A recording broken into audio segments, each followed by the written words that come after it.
स्वागत है हमारे नन्हे मुन्ने दोस्तों का हमारे चारों ओर पैटर्न प्रतिरूप में। ये है अध्याय 3 और कक्षा 4। दोस्तों, मैं हूँ CS जोशी और आप देख रहे हैं CS जोशी लर्निंग जोन।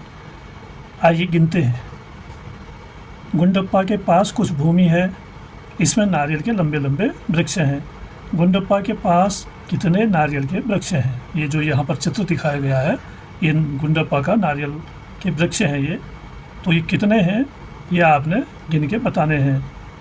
तो गुंडप्पा के पास कितने नारियल के वृक्ष हैं? अगर हम इसमें देखें तो ये शीर्ष दृश्य ऐसा है और 1 2 3 4 5 6 7 8 9 3 3 6 3 9 3 लाइनें हैं 3 3 की। और ऐसे कितनी लाइनें हैं? 1 2 3 4 5 6 7 8 9, ऐसे भी 9 है और ऐसे भी 9 है। तो ऐसी जगह हम क्या करते हैं, 9 ऐसे तो 9 से 9 को गुणा कर देंगे, जितना आएगा उतना ये गुंडप्पा के वृक्ष नारियल के होंगे। तो 9 9 हो गया 81, या 9 को हम 9 बार जोड़ देते हैं तो वो हो जाता है 81, 81। आपको कैसे ज्ञात हुआ? ज्ञात कैसे हो? या तो हमें गिन के ज्ञात होगा, हम एक एक करके गिनेंगे। अगर हम जल्दी करना चाहते हैं तो हम एक लाइन को ऐसे गिन लेंगे और एक लाइन को ऐसे गिन लेंगे और उन दोनों को गुणा कर देंगे।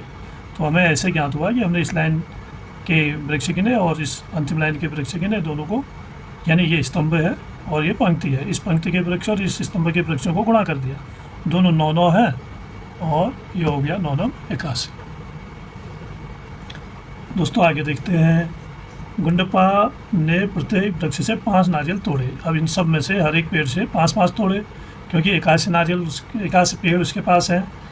उसने कुल कितने नारियल तोड़े? अब हम यहाँ पर क्या कर देंगे, 81 और 5 का गुणा कर लेंगे।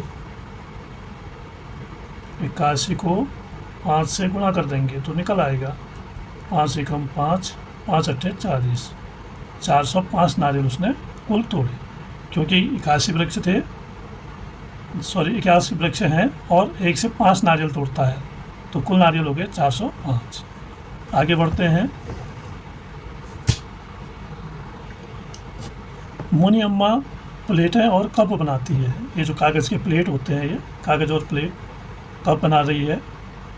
दिए गए चित्र में कपों की संख्या। अब ये जो चित्र है इसमें कप कितने हैं ये हमने बताने हैं। अब सबसे पहले हम देखते हैं छोटे वाले में कितने कप हैं, इसमें कितने कप हैं, इसमें कितने कप हैं। क्योंकि ये कम और ज़्यादा है। समान कहाँ तक है? यहाँ तक समान है, यहाँ तक समान कप है। तो एक तरीका ये है कि हम ऐसे भी इसको कर सकते हैं। 1 2 3 4 5 6 7 8 9 ऐसे हैं और 1 2 3 4 5 6 ऐसे हैं। तो यहाँ तक की कप गिनती हो जाएगी। 9 छक्का हो गया 54, 9 छक्के 9 गुणा 6 धन कितने बच्चे? ऊपर को कितने? 1 2 3 1 2 3 यानी 6 हो गए। तो हम इसमें 6 जोड़ देंगे। 9 छक्का 54, 54 और 6 हो गया 60। टोटल ये 60 कप है। दोस्तों, आगे बढ़ते हैं। मुनि अम्मा ने नारियल के लड्डुओं को और दूध के पेड़ों को ट्रे में इस तरह सजाया है कि सभी ट्रे समान व्यवस्था में सजी हुई हैं। एक के ऊपर एक ट्रे रखी हुई है। ये देखो 3 ट्रे हैं।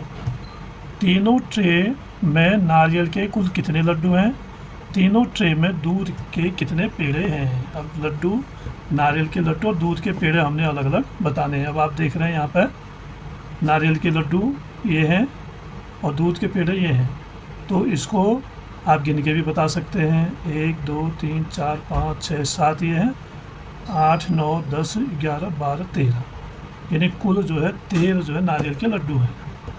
नारियल के लड्डू हैं 13 एक थाली में, और पेड़े हैं 3 3 6 3 9 3 12। अभी कितने में है? 3 ट्रे में है, तो 3 से हमें दोनों को गुणा करना होगा। कैसे गुणा करेंगे हम? 13 गुणा 3 कर देंगे, ये हो गया 39, और 12 गुणा भी 3 कर देंगे, ये हो गया 36। तो 36 हैं दूध के पेड़े और 39 हैं नारियल के लड्डू। दोस्तों, आगे बढ़ते हैं। रुपये पैसों के साथ पैटर्न। रुपये पैसों के साथ कैसे पैटर्न बनता है ये इसमें जानेंगे। सरली और शिव ने अपने खेल मुद्राओं को रोचक पैटर्न में व्यवस्थित किया है, जैसा कि नीचे दर्शाया गया है। अपने जो मुद्रा है उसको व्यवस्थित किया है 3-3 की लाइन में, ऐसे या ऐसे 3-3 की लाइन बन रही है। और यहाँ 2-2 नोट 10 के हैं, यहाँ पे सिक्के हैं, ऐसे नोट हैं, सिक्के हैं, ऐसे उन्होंने लगाया है। अब पूछा कि यह कितनी धनराशि है। अब ये 5 रुपये का है जैसा दिख रहा है, लेकिन ये 10 रुपये का है, ये भी 10 का है, ये 5 का है। देखो कोनों में 5-5 के हैं, 1 2 3 और 4, ये है 5-5 के।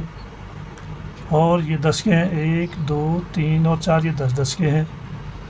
यानी 4 सिक्के 5 के हो गए, 4 सिक्के 10 के हो गए, बीच में ये 20 का लग रहा है। तो अभी कितनी धनराशि होगी? 4 से 5 को गुणा करेंगे 20, 4 से 10 को गुणा करेंगे 40, हो गया 60, और 60 में जोड़ देंगे 20, ये हो गया 80। यानी कि धनराशि 80 रुपये की। और यहाँ देखते हैं 5-5 के एक साथ गिने, 2-2 के एक साथ गिने और 10-10 के एक साथ गिने। तो इस तरह से इनकी गिनती की। और आगे बढ़ते हैं। आगे कहता है कि ₹36, ₹125 और ₹183 को दर्शाने के लिए 1, 2, 5 और 10 रुपयों की खेल मुद्रा मैंने जो खेल के लिए नकली नोट बन के आते हैं बच्चों के खेल के लिए छोटे छोटे, उसको कहते हैं खेल मुद्रा, उसका उपयोग करना है। और अपने सहपाठियों से पूछी कि यह कितना धन है। तो अब इसी तरह हमने 36 रुपये हैं, इसको कैसे दिखाएंगे। 36 रुपये को दिखाने के लिए हम कर सकते हैं 10 रुपये के जो हैं 3 नोट होंगे, 30 हो गए, और 36 रुपये दिखाने 5 का होगा 1, 35 हो गए, और फिर 1 रुपये का होगा।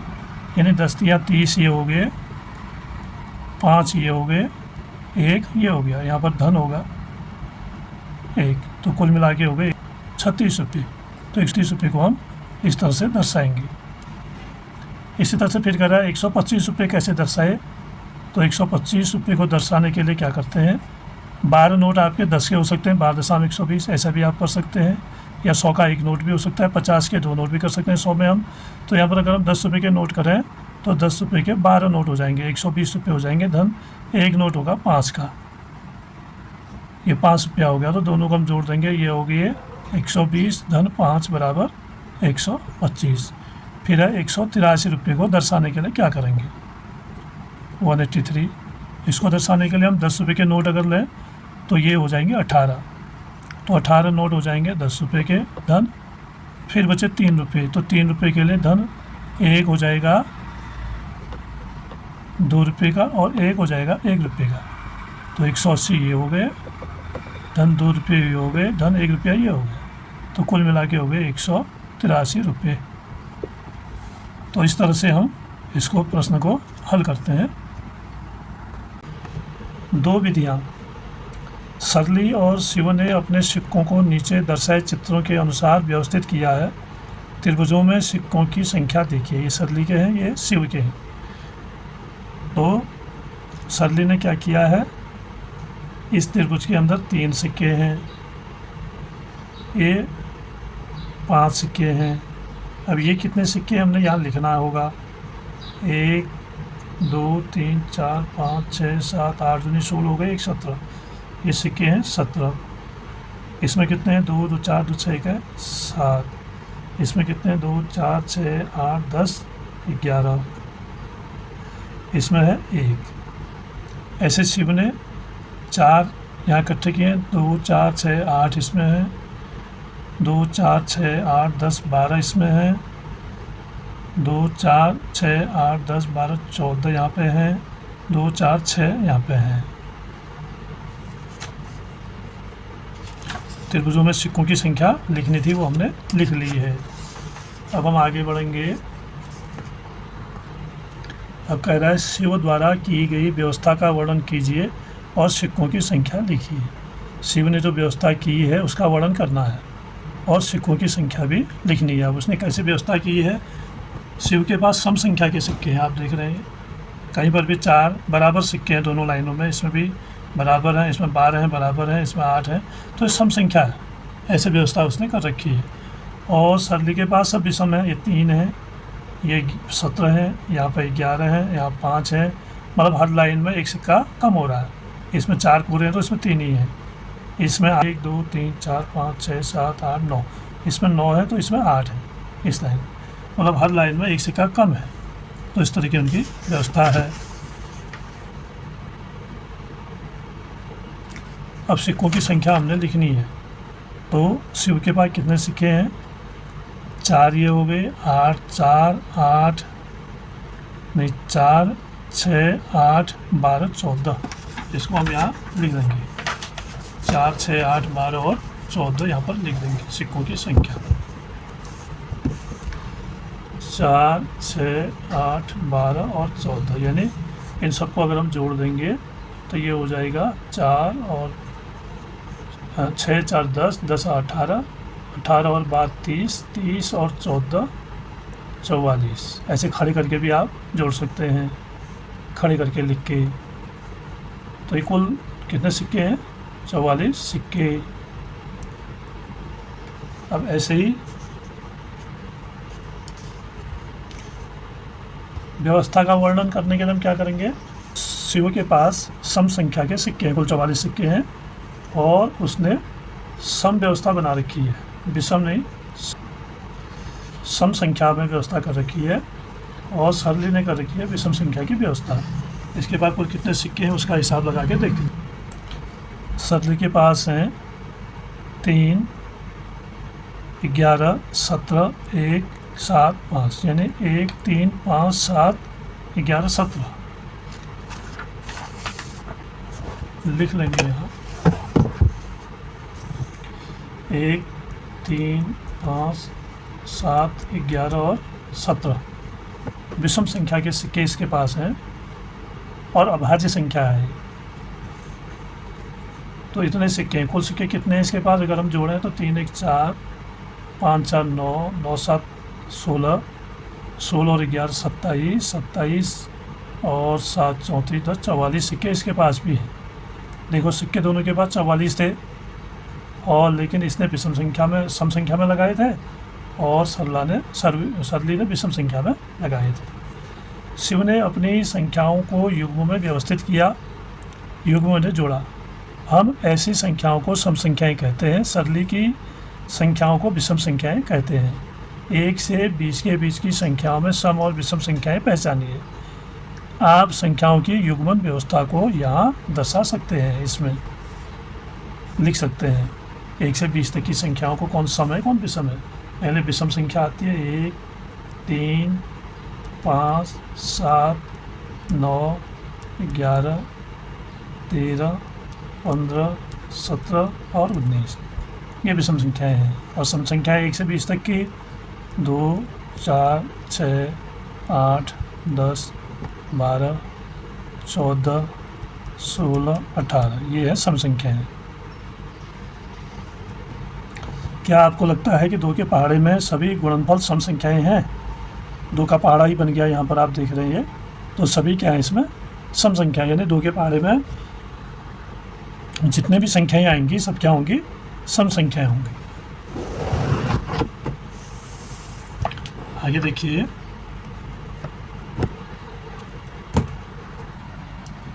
रंगीन मोम रंगों की सजावट। प्रत्येक विषम संख्या पर गोला लगाइए। जो विषम संख्या पर गोला लगाना है, और सम संख्या के चारों ओर बॉक्स बनाइए। बॉक्स ऐसा बॉक्स बनाना है। यदि आवश्यकता हो तो मोम रंगों का उपयोग कीजिए। अगर जरूरी समझे तो उसमें मोम रंगों का उपयोग भी करना है। 2 चीज़ें यहाँ पर दी हैं। ये विषम संख्या में गोल घेरा बनाया है, और सम संख्या में बॉक्स बनाया है। यही आपको भी करना है। ये सम संख्या है, तो सम संख्या में आपने क्या करना है? एक बॉक्स बना देना है ऐसे। ये विषम संख्या है, इसमें गोल घेरा बनाना है। ये सम संख्या है, इसमें हम बॉक्स बना देंगे। ये विषम है, इसमें घेरा बना देंगे। ये सम है, तो सम में हमने बनाना है बॉक्स। ये भी सम है, इसमें भी हम बॉक्स बना देंगे। ये भी सम है, इसमें बना देंगे घेरा।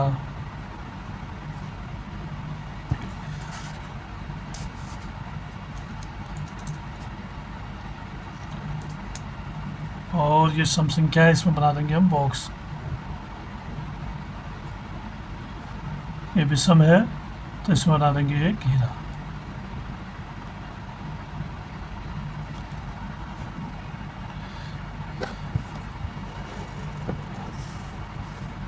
चर्चा कीजिए कि कौन सी संख्याएं सम है और कौन सी विषम। अब ये जो यहाँ पर संख्याएं गोल घेरा जिसमें दिख रहा है ये तो है विषम संख्याएं गोल वाली, और जो बॉक्स है ये है सम संख्याएं। ये देखिए 52 सम है, 30 सम है, 38 सम है, 22 सम है, 36 सम है और 5 विषम है, 8 है सम। सरली ने अपने गणित की पुस्तक के पृष्ठों में एक रोचक सम विषम क्रम देखा। गणित की जो पृष्ठ हैं, जो पृष्ठ संख्या लिखी होती है, जैसे यहाँ पर लिखा है 37, और ये कैसी है, ये विषम संख्या है। तो ऐसे हर पन्ने में लिखा रहता है, आप इसको देख सकते हैं सम संख्या है। तो हर पन्ने में क्या होगा, एक सम संख्या आएगी, एक विषम संख्या आएगी। 36 है सम, 37 है विषम। अब आगे देखो, ये देखो सम संख्या आ गई 38, और इधर पर संख्या नहीं दी है, ये 39 होगा। और देखो इधर सम आ गई, इधर फिर विषम आ गई। तो ये हर पन्ने में आप अगर अपनी किताब में देखेंगे तो आपको ऐसे मिलेगा 42 सम, 43 विषम। ऐसे आगे बढ़ते हुए जाएंगे हम, 44 सम, 45 विषम। यानी यहाँ पर आपको विषम संख्या और इधर आपको सम संख्या का क्रम मिलेगा।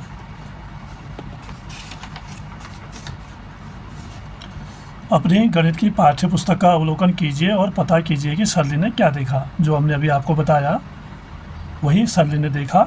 सम संख्याओं पर बॉक्स और विषम संख्याओं पर गोला बनाइए। अब आपको क्या करना है, सम संख्या पर बॉक्स बनाना है। जैसे ये है, ये सम है तो हम इसमें बॉक्स बना देंगे और इसमें बना देंगे गोला। तो इसमें भी आप ये सब कर सकते हैं। जो यहाँ पर संख्याएं दी गई हैं, ये पेंसिल जैसा बना के इसमें भी आप कर सकते हैं गोला। और जैसे एक में आपको बना देना है गोला और 2 में बना देना है बॉक्स, 3 में गोला, 4 में बॉक्स। इधर विषम संख्याएं सब और इधर है सम संख्याएं।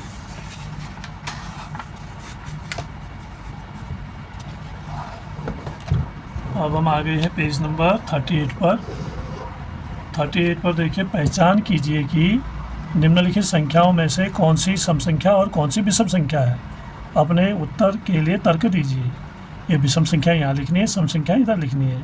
तो विषम संख्याएं कौन सी है, देखो हम पहले से देखते हैं। 30 तो सम संख्या है, उसको यहाँ लिख लेंगे 30। 46 भी सम है, यहाँ लिख लेंगे। 78 भी सम है, इधर ही लिखेंगे। 67 आगे विषम, इसको लिख देंगे यहाँ पे विषम वाली लाइन में। और 300 आ गया सम, 154 आ गया सम,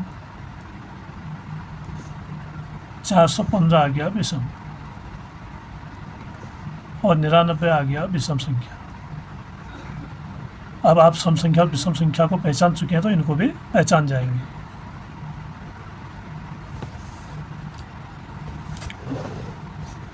अब आगे देखिए,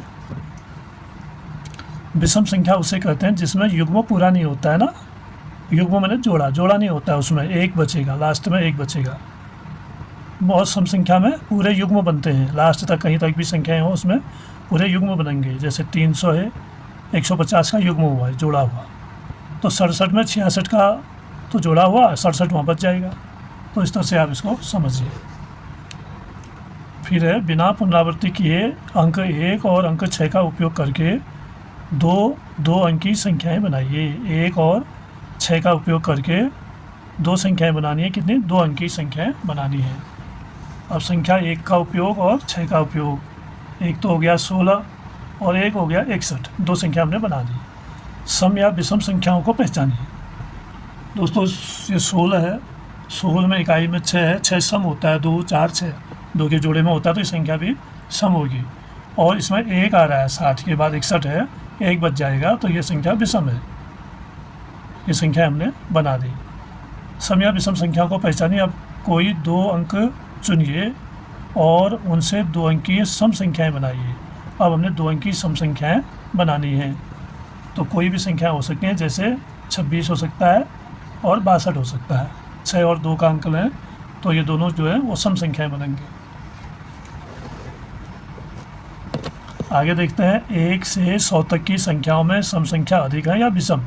अब हमने ध्यान देना है कि 1 से 100 तक की गिनती जब हम लिखते हैं तो उसमें सम संख्याएं अधिक होती हैं या विषम संख्याएं, ये बताना है। क्योंकि गिनती तो एक सम एक विषम करके चलती है और विषम से शुरू होती है। एक पहला अंक जो होता है वो विषम होता है, 2 सम आ जाता है। इस तरह से कितने सम और कितने विषम। सरली ने देखा कि किसी भी विषम संख्या से ठीक पहले और बाद में आने वाली संख्याएं सम होती हैं। अब शिव यह सोच रहा है कि किसी सम संख्या से पहले और बाद की दोनों संख्याएं विषम होती हैं। आपको क्या लगता है, जांच कीजिए और चर्चा कीजिए। किसी भी बीच की संख्या को छोड़े बिना किन्हीं 10 लगातार संख्याओं को चुनिए। प्रत्येक संख्या के नीचे लिखिए कि वह सम है या विषम। क्या आपको कोई ध्यान देने वाली बात दिखी, चर्चा कीजिए।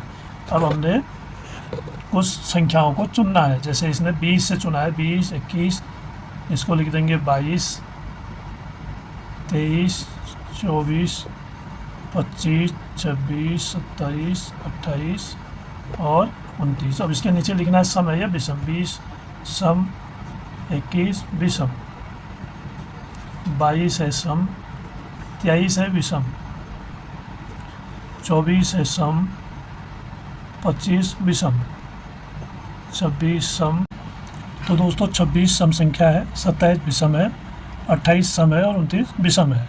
तो हमें यहाँ पर क्या क्रम मिला कि एक सम संख्या आ रही है, फिर विषम आ रही है, फिर सम आ रही है, फिर विषम आ रही है। यानी 2 सम संख्याओं के बीच में विषम संख्या आ रही है या 2 विषम संख्याओं के बीच में सम संख्या आ रही है। तो इस तरह से हम इसको लिखते जाते हैं और संख्याएँ आगे बढ़ते जाती हैं। अब इस प्रश्न ये है कि 1 से 100 तक की संख्याओं में सम संख्याएँ अधिक है या विषम संख्याएँ। ऐसा नहीं है, दोनों संख्याएँ बराबर हैं। 50 सम संख्याएँ और 50 विषम संख्याएँ, दोनों बराबर संख्याएँ। आप यहाँ पर इसको देख सकते हैं, जैसा किनारे दे रखा ना, यहाँ से देख सकते हैं आप। इसमें कोई, इसको हम आप चाहें तो गिन भी सकते हैं कि जैसे 1, 2, 3, 4, 5, 6, 7, 8, 9, 10, 11, 12, 13, 14, 15, 16, 17, 18, 19, 20, 21, 22, 23, 24, 25। देख रहे हैं आप, ये 50 तक की गिनती में 25 विषम संख्याएँ आई। अब हम सम को गिनते हैं। 1, 2, 3, 4, 5, 6, 7, 8, 9, 10, 11, 12, 13, 14, 15, 16, 17, 18, 19, 20, 21, 22, 23, 24, 25। 50 तक में 25 संख्याएँ हैं। ऐसे अगर हम चाहें तो आगे भी गिनेंगे तो संख्या कितनी आएंगी, 50। 100 तक की गिनती में 50 संख्याएँ आएंगी। तो ये भी 25 है, यानी 50 ही विषम हो गई, 50 सम हो गई। तो दोस्तों आज का पाठ यहीं पर समाप्त होता है। आपका धन्यवाद, आप वीडियो में बने रहे। और दोस्तों अभी तक के सारे 3 जो पाठ के वीडियो बन चुके हैं वो प्ले लिस्ट में डाल दिए। आप प्ले लिस्ट में जाके उसको खोलिए और आपको अभी तक का जितना भी है हल मिल जाएगा। सारे अध्याय का पेज नंबर 1 से पेज नंबर 38 तक का पूरा प्ले लिस्ट में किताब के प्रश्नों की तरह आपको हल मिल जाएंगे। धन्यवाद।